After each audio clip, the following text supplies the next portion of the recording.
Israel dropped 2,000-pound bombs onto a heavily, densely populated area where people were seeking refuge. They were all living in tents, and they decided to drop at least 5 of these 2,000-pound missiles. What you're looking at behind me is a 9-meter deep crater from where these missiles hit.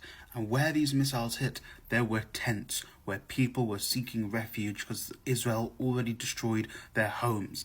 They have killed a minimum of 40 people in these strikes and at least 60 people injured, and that's only the numbers we know. For reference, this is the area that was meant to be a designated safe zone by Israel that they bombed with those massive missiles. And that big crater there is where they hit. This is a massively densely populated area, and that entire hole was created by Israel last night.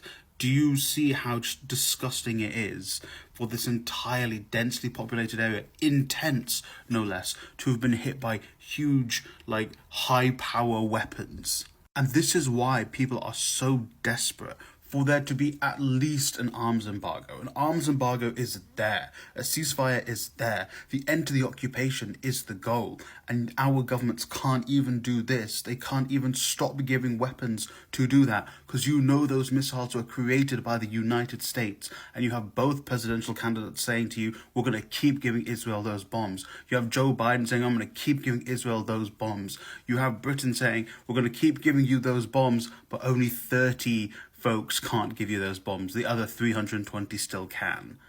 That is what our governments are doing. That entire crater is caused by the West. That entire crater is caused by the UK, the US, and the EU. That crater is their fault. That blood is on their hands as well as Israel's.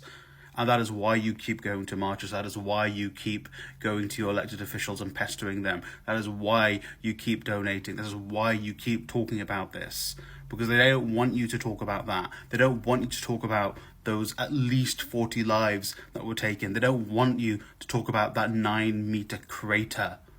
Because they're scared if you keep talking about it, they'll be forced to stop.